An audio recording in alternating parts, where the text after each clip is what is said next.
Cruising the back roads with Brandy and Gina.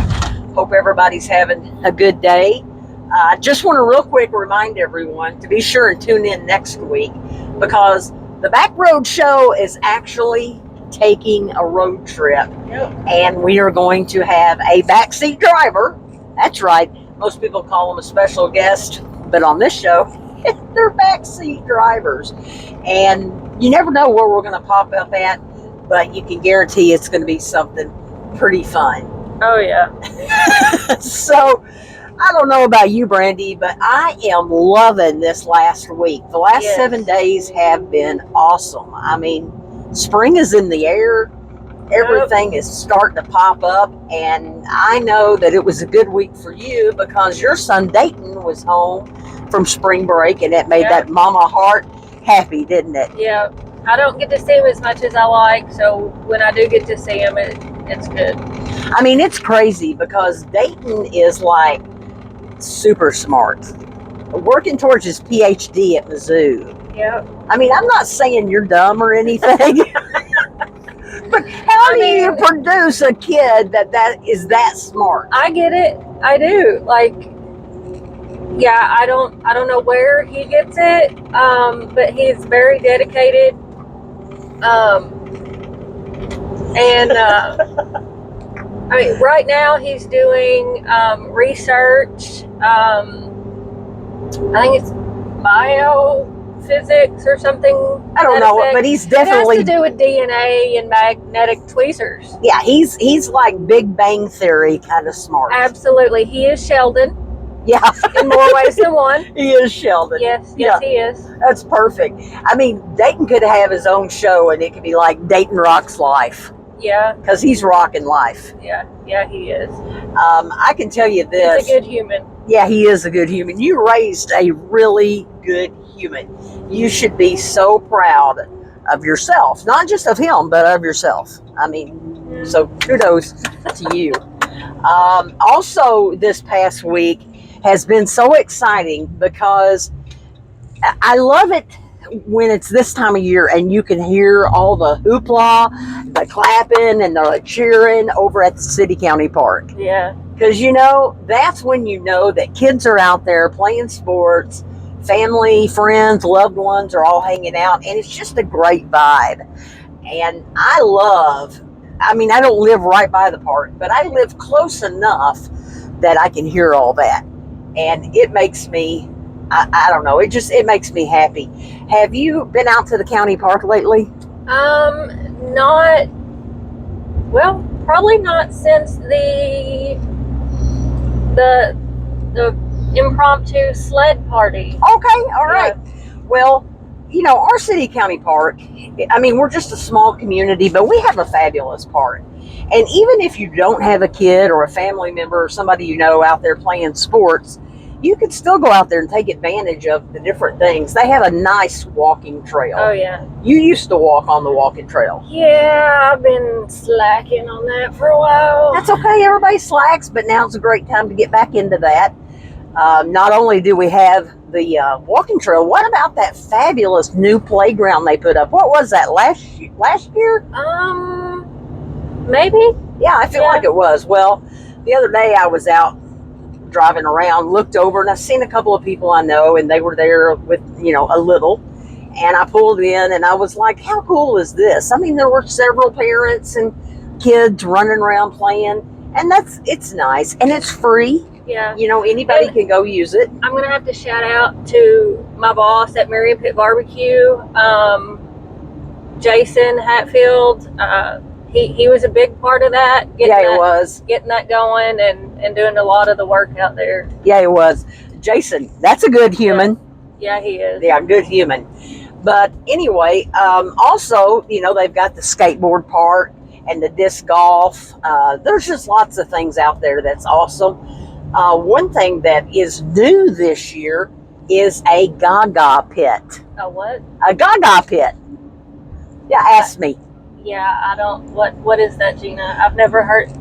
Like Lady Gaga. No, not Lady Gaga. It's a Gaga pit, and what it is a more civilized form of dodgeball.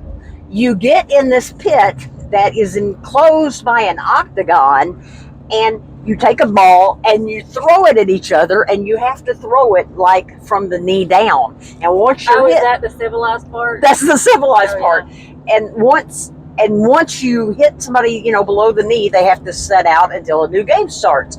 Remember dodgeball when we were kids in PE? Absolutely. I mean, this has changed, because when we were playing dodgeball, you knew who had beef with you.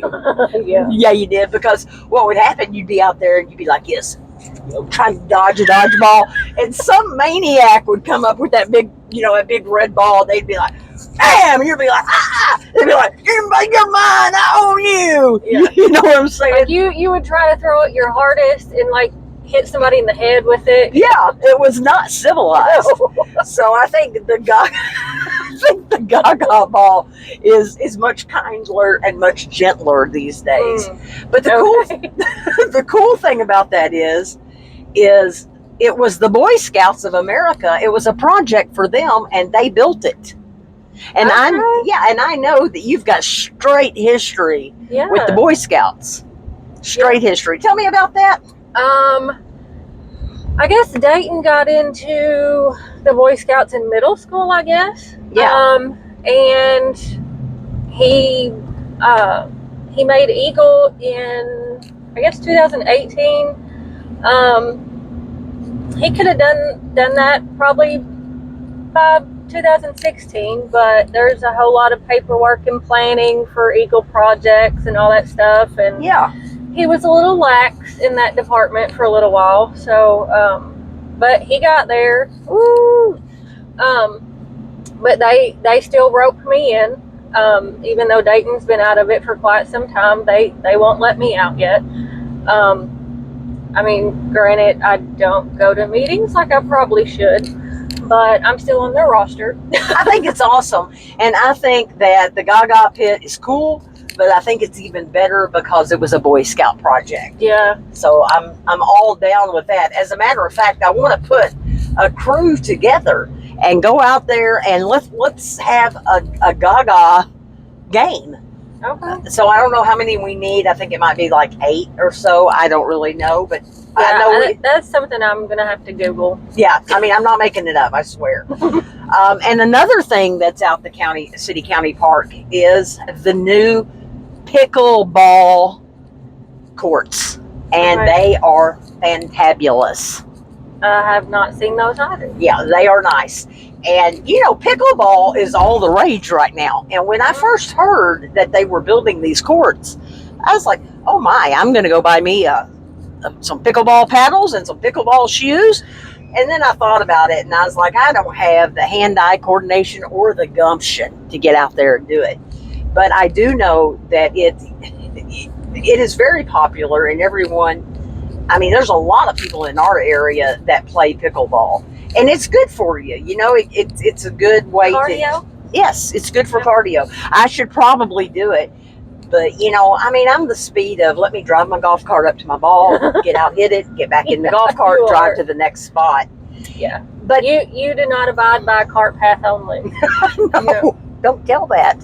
Okay, but anyway, talking about the pickleball court, isn't pickleball like, don't you just enjoy saying it? Pickleball. Say it. Pickleball. Pickleball. Well, the cool thing about pickleball is the name, right? Yeah. Okay, listen to this. How did it become pickleball? All right. From my understanding of what I've read on Google, is that back, I think it was around 1965, a couple out in Washington actually started pickleball. And they named it after a rowing, like you row? Yes. Okay. So there's the main rowers. Those are the people that are in the race to win the race. Mm-hmm. And then there's like the sideline rowers. They call them leftover rowers. And those guys are put in what's called a pickle boat after the regatta. And their mission isn't to win anything. Nobody even thinks they will. It's to just get out there and do the sport. It's like to have fun. So that's why it was the leftover rowing team in a pickle boat. And pickleball is made up of a lot of different sports, like tennis, badminton, ping pong, the rackets. Okay, yeah. Right. And so it became pickleball. Okay. But there is a story going around that that's not how it came to be. They're saying that the couple had a dog, and the dog's name was Pickles. And so she named it after a dog, but that's not true. But could you imagine? You're sitting in your house. Maybe you're making, I don't know, maybe you're making a sandwich, or maybe you're trying to watch a ball game, and all of a sudden your neighbor lady goes outside and she's like, "Pickles! Pickle, pickle, pickle! Pickle! Oh. And I was like, how funny would that be? I'm not making fun of the name Pickle. I mean, I kind of am, but pickle. So, all right. Speaking of pickle, how about like pickle flavored everything nowadays? I mean, I'm telling you, back when I was growing up, I shouldn't stop. Back when there's a lot of traffic out here, but back when I was growing up, pickles weren't a thing. The only time pickles were a thing was when your grandma or your mom was canning bread and butter pickles. That's the only time I ever remember pickles being a thing. But now pickles are definitely all the trend, aren't they? Yes, like pickle flavored everything. I mean, I really like pickles. You're a pickle? Because I'm not a pickle. You're a pickle. I mean, okay, yeah. Say I'm a pickle. I'm a pickle. Okay. I mean, I really like pickles. But you even got pickle earrings on. I do. They're fabulous. There's pickle flavored peanuts, pickle flavored sunflower seeds, even pickle flavored beef jerky. And you mentioned the other day pickle flavored cakes and Doritos. And I'm going to tell you something. I mean, in my mind, Brandy, Doritos should be nacho flavored Doritos. Yeah. It was a stretch for me when they became Cool Ranch. So pickle flavored Doritos, I'm not feeling that. We were at Sam's yesterday, and Tim grabbed some fried pickle and ranch Lay's chips. Whew, that's just weird. They were pretty good. They really were. See, here's the thing about these. When I put sunflower seeds in my mouth, I mean, I put a handful in. I look like I got the Big Chew. Yeah. The Big Chew bubble gum in here. I couldn't imagine what that would taste like by the handful. Could you? Yeah, they're good. Because you're a pickle. Yeah. You're a pickle. Yes, I am. You know, remember when you were as a kid and you would hear the adults say, "We're in a pickle"? Yeah. I never understood what that really meant. But I do now, because look at a pickle jar. Those pickles are crammed in there tight. They're in a pickle. Yeah. So in life, when we say I'm in a pickle, that means we're in a tight spot. Like a pickle in a pickle jar. I never really thought about that. I know. There's always... I mean, it does make sense because, I mean, Tim, it's getting gardening season, and Tim will be making pickles here in a few months. But yeah, in a pickle tight spot. Okay. Yeah, you see what I'm saying? It makes sense. And I was even thinking about the fact that, about the pickle cake. Check this out. Mm-hmm. Okay, so I don't know why anyone would ever want a pickle cake. Yeah. I don't. I mean, I love cake. I love cake. And I really like pickles, but I don't... Well, putting those two things together shouldn't... It shouldn't be a thing. No. But if it was a thing, here's what I've come up with. My mom used to make this sheet cake, and it was a coconut cake, right? To this day, it's my favorite cake, right? And she would bake the cake, and then she would take a fork, and she would poke all these holes in the top of the cake. And then she would take something that was in a can, like, I don't know, I think it was coconut, and pour it in the holes, right? Yeah, like It's not coconut milk. It's something else. It's thicker than... I don't know. Yeah. All I know is it's what made it great. Yeah. And I was thinking, so is that what you do with a pickle cake?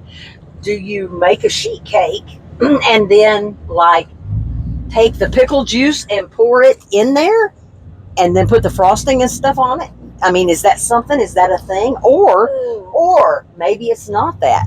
Maybe you make a pickle cake and you put the frosting on there, and you know those sliced spears that are real thin? Mm-hmm. Okay, imagine you've got a sliced thin spear pickle, right? And on top of the cake, you take it and you could take it and you could bend it up and you could make that spear like smiley. And if you wasn't feeling smiley that day, you could bend it down and make it frowny. And then you know what? The hamburger dill pickles, they're your eyes. Uh-huh. And then you could get the end of a pickle, that little end and button. And that button could be the nose. And guess what? You've got a happy face pickle face cake. I mean, decoration's okay because you can take those off and then have like just a little splash of pickle flavor in it. I mean, that wouldn't be horrible, I guess. But the whole pickle juice pouring, I mean, I could drink pickle juice. Because you're a pickle. Mm-hmm. But. So here's the thing. But on. No, you just couldn't? Okay, No. So think about this. So you make your pickle cake, right? And it's a cake, and when you put the icing on it, the frosting, you use a cream cheese frosting, and you pour a little dill in the frosting, the cream cheese, or you put bourbon in it. Now you're talking. You're talking my speed. Yep, I googled that. I didn't come up with that on my own, but that's what they're saying. That's part of making a pickle cake is. You put a little bourbon in the cream cheese. I like the idea, I mean, I'm not going to eat it, of poking the holes and pour a little pickle juice in there. Yeah. We probably should talk to Casey about that and see if Casey's actually ever made a pickle cake. Yeah. You know, I mean, yeah. I'm just saying. Casey makes fabulous cakes. Yeah. And your earrings are really fabulous. The more I'm looking at them, the more I'm kind of like... They're little positive pickles. Like little smiley face positive pickles. Positive pickles. I didn't know there was a negative pickle, but whatever. Negative pickle makes you sour. That's what it is. That's what it is. So, did you see my shirt? Keep calm and pickle on. Yeah, keep calm and pickle on, man. Well, here's the thing: is last year I was out in Santa Barbara, California, right? And I walk into this deli to get a sandwich. I didn't order pickles, by the way. No pickles. Yeah, you're a barbecue sandwich mild only kind of person. Yes, I am. And I'm standing there waiting to pay for my sandwich. And the next thing I know, I look up and there's this shirt.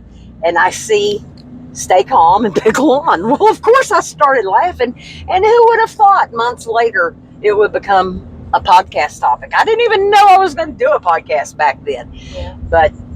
pickle on. So anyway, let's talk a little bit about Kentucky Wildcat basketball. March Madness is in full swing, and you know, here's the thing: is I went over to some friend's house on Friday night to watch the Kentucky-Tennessee game, and as you know, they spanked us. I mean, we lost, but I gotta say this: even though we lost, this has been a heck of a season for Big Blue Nation. I mean, Mark Pope has come back, and he has really done a remarkable job with the Wildcats this year. We got further along than anybody ever gave us credit for. You know what I'm saying? And, you know, I think the 25-26 season is going to be fire. I believe that. They're calling on Pope's Cats. It's about time for a comeback. It is, and they're calling them Pope's Cats, and I think that's because, you know what, there's something there that's awesome. And, you know, not everything in life is about winning, you know? I mean, winning, everybody wants to win, because winning's fun, right? But sometimes it's not about winning as far as what the final score is. It's about wanting to win. It's about wanting to win so bad that you just keep pushing, you just keep going. It's about the passion. It's about the heart that is behind it. It's about never being satisfied with exactly what you've got. And that's what I think this Kentucky team had this year. I mean, did we have some bad plays and some stuff going on? Sure, that's part of sports. But I'm really digging the fact that that we did what we did. And so kudos out to Mark Pope and to the Kentucky Wildcats. Big Blue Nation, 100% behind you. The SEC is by all means the best conference out there. I mean, we're the powerhouse. You know what I'm saying?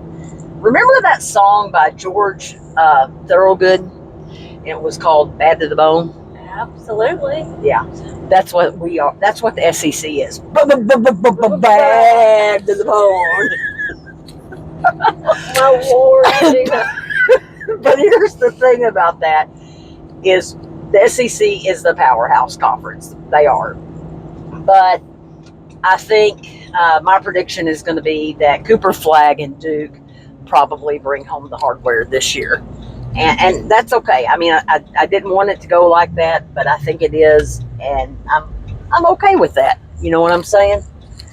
Speaking of Wildcat basketball, you know how much I love Nike tennis shoes, right? Oh, yes. Well, Nike is getting ready on April the 10th to come out with a Kentucky Wildcat basketball shoe. And it's the Book One, which is Devin Booker. And, you know, he played for Kentucky 1 year, right? And then he went on to get drafted by the Phoenix Suns. And he is a heck of a point guard. And just amazing at shooting the ball, you know? And so anyway, this tennis shoe that's coming out is made of denim. Denim. Yeah, and you know why? It's a throwback to the 1996 Wildcats when they wore the denim jerseys.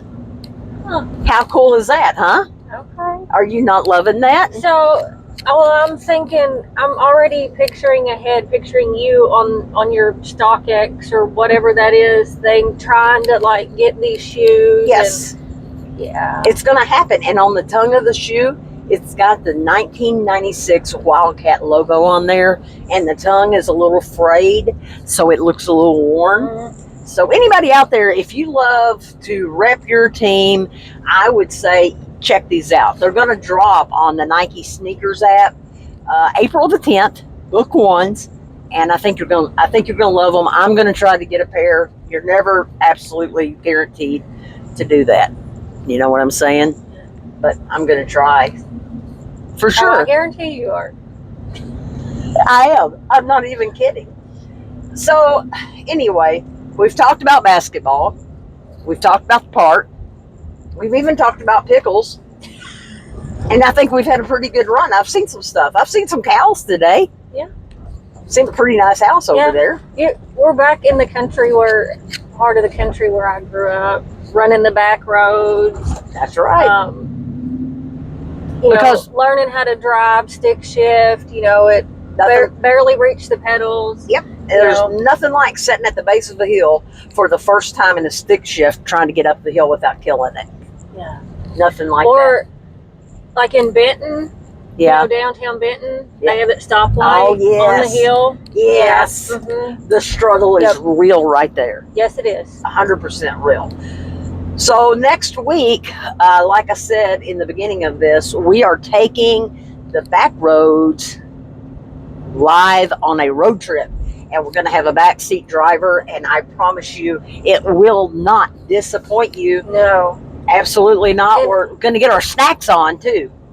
Yep. We can't, disclose just yet where we're taking the road trip, but that'll come later. And I'm going to tell you now, that's the thing about back roads. There's no stop signs on the back roads. You can just drive.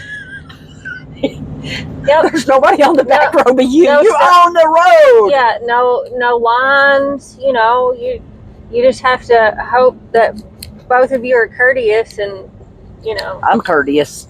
like get over when you meet somebody. But yeah, that's it. All right, guys, listen up. I hope everybody has a great rest of your week. Don't let anybody knock you off your square. Like we always say, or like we're saying nowadays, keep calm and pickle on. See ya.